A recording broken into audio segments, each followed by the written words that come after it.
Welcome to AOL Noise Creep, and we're sitting here with the one and only legendary Saint Vitus. AOL Noise Creep exclusive interview with them at Inferno Festival. Thank you so much for agreeing to be victimized by me today.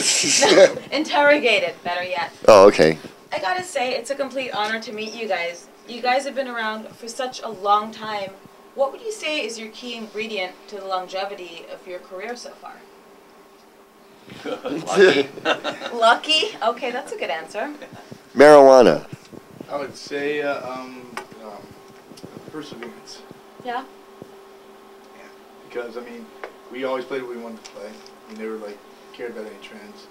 Through the punk days, through the glam days, and then suddenly there's this hard rock resurgence, and luckily we're all still alive and ready to do it.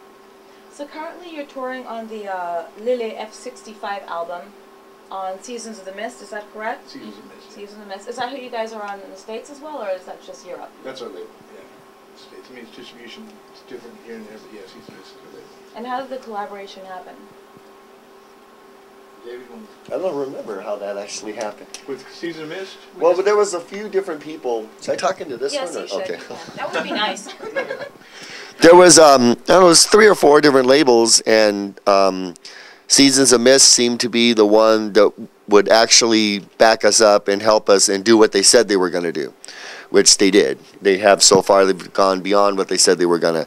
So that's the reason that we decided to go with them, because they seemed to be the most legitimate. I mean, all the labels were legit, but there was weird things in the contracts and the deals that just didn't make any sense, and Seasons of Mist was straight up front. So, yeah. Yeah, there's I guess a little bit of bidding war between 2 labels, but there's really convoluted because some people that worked at the one label and now at the other label, and the end result was that I think it's good. I think we made a good choice. Yeah, I think Seasons of the Mist, it's one of our biggest supporters here, have been nothing but helpful, and Gunnar and Micheal rule. Yeah. Thanks again, Gunnar, for setting this up. We can see the results of the record. I mean, on this tour, especially, we can see the results. We see younger people, and the crowds, the bigger crowds, younger people, they know a lot of the words. So I think it's good. And how have the fans been reacting so far to the new album and just to you guys in general? I think it's been real good. Everybody seems to know the words and the songs, so obviously it's selling, and they've treated us really nice and really welcomed us back. And I think I don't think it could be any better right now for us. It's the best European tour that we've done so far. I think pretty much, right? Yeah, I would say so, especially for this record. But we really like the record a lot. I mean, David's theme brainchild, and I think it turned out pretty good, actually, really well. Well, what went into the writing process for this album? A lot of marijuana? Marijuana, alcohol. Actually, dude, it wasn't. I thought it would be a little difficult because I hadn't done it in so long, but it actually was fairly easy. Once I started, it just kind of wrote itself. And I just write the stuff at home and then put the riffs and stuff on CDs and mail them to the guys, and they learn it that way. Because nobody lives near each other, so we're all spread out, so we can't rehearse or anything. Are you in Louisiana? Yeah, I'm in New Orleans. Yeah. And what about you guys? What's cool these days? We live in L.A. LA. Okay, cool. How come I've never seen you out and about before? Where do you hang? Not where Lina hangs out. Maybe I do. We can talk about that when the camera's on, and that's that. But yeah, no, I know not everyone lives in the same towns, but you guys have obviously, I think you're veterans at this point, that's fair to say. And how do you think the music business has changed, and what do you think of things now, with social media and all that stuff? I think it's easier for younger bands. I think it's easier for them to get out and about. It's easier for them to mess up with the internet. It's really fast, but at the same time, it's not the same really. In in the older days, back in the old days, in the 1870s, if you got signed to a record label deal, that usually meant a lot. But bottom line is, if you don't have a hit, it doesn't matter. Period. I mean, you can promote yourself all you want. You can tour. I mean, the thing about the internet is it allows you younger bands to get their message out. I think. The YouTube. Yeah. YouTube is right. All of a sudden, YouTube is the thing to do. That no longer is there MTV. So why do a video? If you do a video, do a home video, put it on YouTube, and get 1 million people to watch it. So that translates into people attendance at shows and record sales, whatever. Yeah. And do you think that there's an importance for music videos these days? Yeah, I think there is. I think I think it's coming back more and more like the vinyl and the CDs are, where it used to be just everything went MP3 files and that was it. And the video kind of started to get lost, like Wino just said, MTV got, you know, kind of behind. But I think it's just everything's starting to come back as everybody wants to, you know, see as much as they can and hear as much as they can to get the most bang for their buck. So I think it's in the video thing is as long as the internet doesn't get like start to get censored and taxed. Like I saw something on Firefox and I pulled up the other day.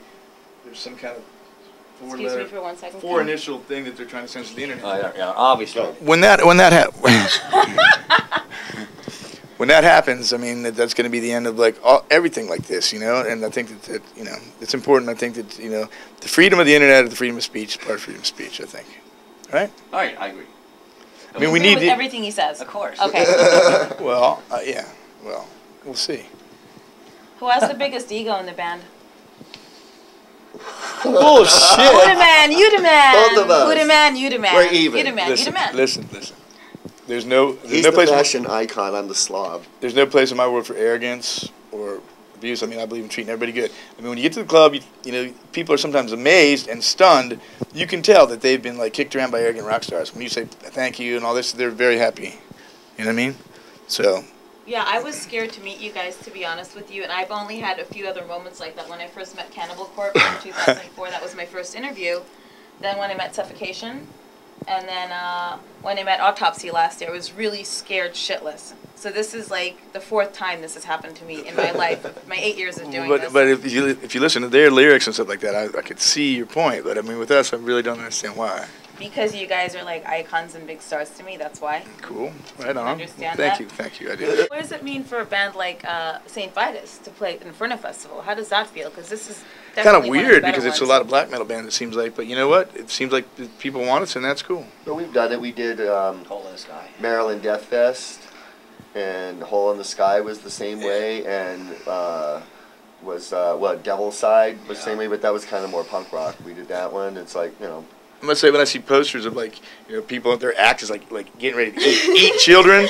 I mean, that's not only a little disturbing. It seems just a little bit comical, really. You know, unless hey man, if they're really walking the walk, then that's pretty heavy. You know. Yeah, but I mean, we had like bands like Deicide, Suffocation as well. So they like walk the walk, I guess. You know. Yeah. But I mean, they're hardcore Satanists, real card-carrying Satanists. Oh, those guys no. Well, Deicide, yeah, but Suffocation, no. Not really. I don't really know much about death suffocation or whatever. Suffocation. Now, was it kind of like weird writing again, like writing a new album, or did it just come out naturally this time? It came out pretty quick. I mean, I wrote lyrics to one song and put together the instrumental. David wrote the rest of it. But we took one of the songs on the road for a while. Yeah, less than nice. It's better, in my opinion. It's nice if you can start working on the tune live before you record it. Yeah. Because then you can get the you know, then you can get everything right. Especially for me singing, I can get all the little inflections I want to get. I mean, writing the words is hard. You know, like sometimes I'll be in the studio and it'll be changing like one word here or there to make it just perfect. You know. So. And how do you say the doom metal scene is in the States? Like, it's pretty popular here. It's gotten bigger. It's getting better. It's getting a lot better, actually. A lot better than it used to be, that's for damn sure. And folks over here got it quicker. I mean, the first time we came over here, we played at 500 people. And in the States, we were drawing like 50. Mm-hmm. I mean, they really got it a lot quicker. They understand it. I'm not really sure why. but yeah, the States has really opened up. It's amazing. And who are some of your main musical influences? Well, Black Sabbath, of course. Right. Alice Cooper group for me, them, and Blue Oyster Cult, and like 70s, because that's when I grew up. So, you know, that's like my main things, my main influences. And you? Yeah, I was into Beatles. I love the Beatles still. Hendrix, John McLaughlin. I like a lot of proggy, like guitar players like Alan Holdsworth, John McLaughlin. But of course, Hendrix, Johnny Winter, Nazareth. Tons of people. Yeah, I mean, there's a lot. In my world, really, guitar-driven bands mainly is my thing. Sabbath. Even like bands like Leonard Skinner does a big influence. Yeah. On us, even though we basically are not the same style of music, but they did put an influence. And even me, like people like Mark Bolan, T-Rex was an influence on me. Of course, Alice Cooper and Black Sabbath. Yeah, I mean, we're old enough. I feel pretty lucky. Eagles, like the Stones, you know, Clapton. I mean, you know, you just go on and on and on, and who you could talk about who influences you. trying to think of some new bands that I like. Yeah, what do you think of a lot of the newer music that's out there? You know, there's a really big doom metal band from here named Devil. Oh, they're great. They're awesome. I love Stian. He's like one of my favorite people. They're really cool. And as far as like the thrash genre goes, I still think Slayer screams everybody. I have not seen that. I've not seen anybody really stand up to them yet. Right. That's kind of my opinion. I mean, I'm not really into like the style vocals that much. It's just me. And you, what are some of your favorite bands these days that you actually listen to that are the newer? Hank the Third. Yeah, Hank Third. Hank 3, yes. And you? Well, yeah, new bands, because when I am not doing music, I don't listen to music. Mm-hmm. I watch TV. Yeah. But like newer bands, Devil and Red Fang are the two that come to mind before anybody else. Because both those bands are great. What are some of your favorite TV shows, if you had to name 3? Oh, I watch kiddie shows. I like iCarly, Nickelodeon cartoons. My favorite show on TV is wrestling, pro wrestling, and Big Bang Theory is great, you know. But yeah, I put on Nickelodeon and watch reruns of iCarly all day long. Sit and smoke pot and it's like, that's good. I mean, when I had cable, my kids would come over and I'd put on Boomerang. Yeah. And I would tell them that that's the cartoons I used to watch when I was a little boy. Yeah. Which is really pretty cool, actually.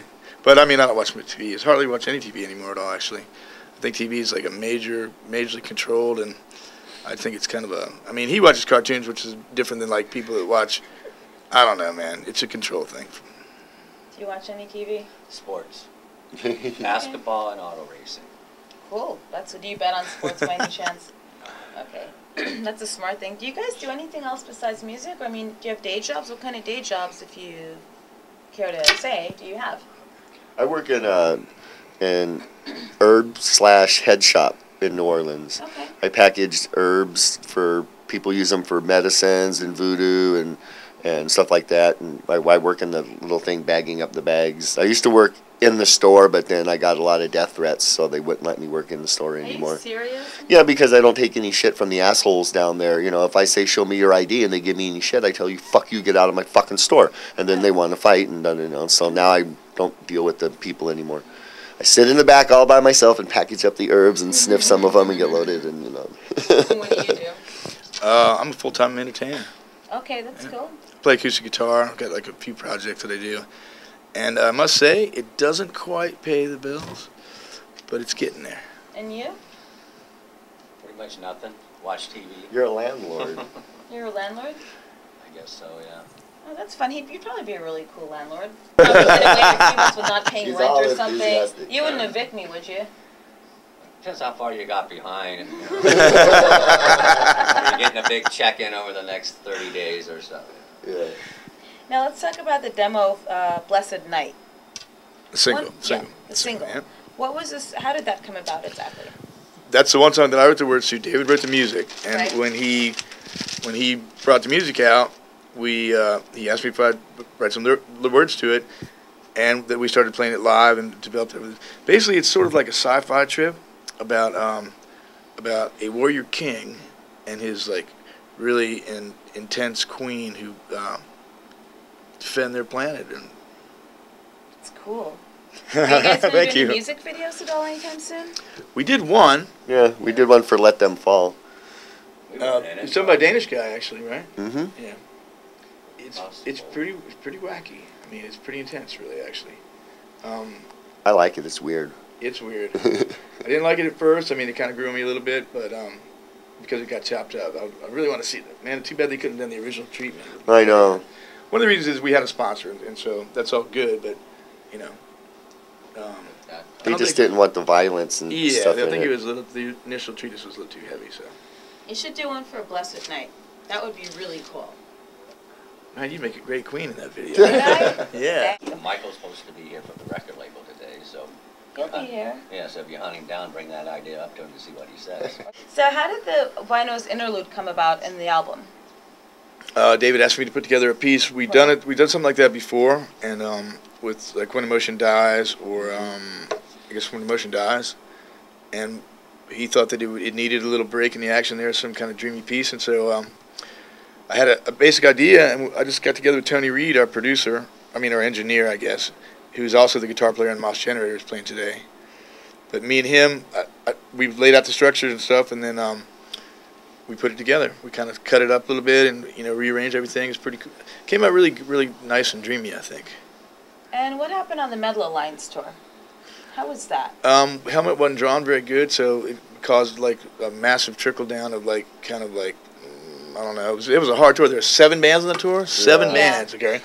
Well, basically, the bottom bands at that time, Red Fang hadn't had their viral videos yet, and so they, you know, they were drawing a small amount of people, but it was great people, but it was too many bands, and it was like it got stretched out real thin. And finally, we felt sorry for the other guys. We started giving them our beer and splitting our catering with them because they were like had nothing, and so yeah, it was a little bit cool. But I thought it was a great tour because the United States is opening up for hard rock.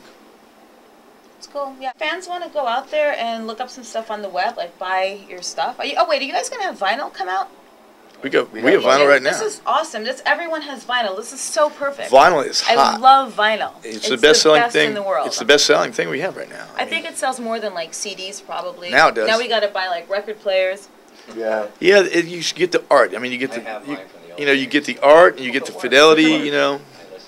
Yeah, you get the fidelity and you get the art. I mean, if the vinyl's done right, you know, of course, you have to mix differently for vinyl than you would CD because if you try to put too much low end on it, then it gets squeezed out, right?